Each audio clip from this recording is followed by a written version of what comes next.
Dobrý deň, slúbil som vám, keď som zbieral podpisy a rozprávali sme sa, že pozriem sa aj na miestny cintorín, teda v akom je stave, lebo mnohým sa zdá, že ten cintorín by mohol byť asi trošku v lepšom stave. Tak bol som sa tam pozrieť a spravil som nejaké krátke video a uvidíme sami, teda aké to je. Tak nech sa páči a pozrite si ho. Tak ako som slúbil, tak ideme sa pozrieť na ten náš cintorín. Už som na ulici, vidíte, že ulica je krásna, tak uvidíme, čo tam bude. Nikdy v živote som tam nebol, tak ideme na to. Tak máme tu aj takéto niečo, takýto skvost. Je to parádne, tu je vidieť, že tu sa o to staráme. Aj tu na toto okolie. A tam je brána a ideme pozrieť dovnútra. No, prišli sme dovnútra hlavnou bránou a prvý dojem je pekný. Nehovorím, že by bolo niečo zanedbané, aj pokosené. Myslím, že uvidíme. Ale opýtame sa ešte teda aj priamo na fare. Tí nám povedia bližšie. A tak musím uznať, aj dom Smutku je veľmi pekný, bol renovovaný, čiže je to tu, zatiaľ to pôsobí pekné na mňa. No a šiel som nakoniec, no a priznám sa, že tu na konci už to až také krásne nie je.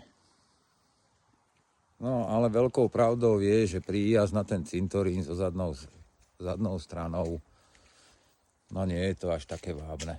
Na najbohatšiu obec na Slovensku, pozrite sa, toto je zadná cesta, neviem komu to ani patrí, ale jednoducho si myslím, že asi len vykosiť alebo postarať sa o to, takéto chráštiny bez oplotenia.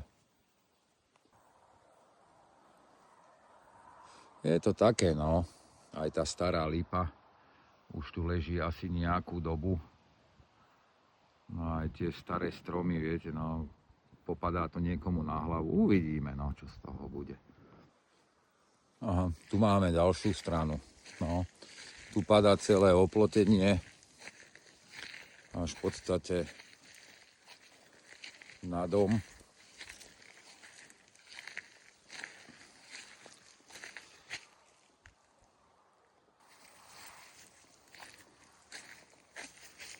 No, myslím, že toto je aj trošku nebezpečné, no.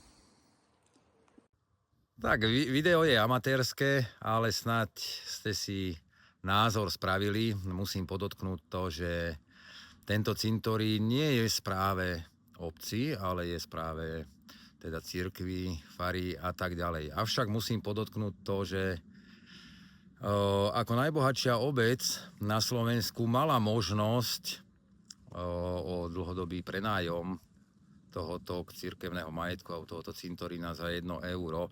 Neviem, či na 60 rokov alebo koľko po novom.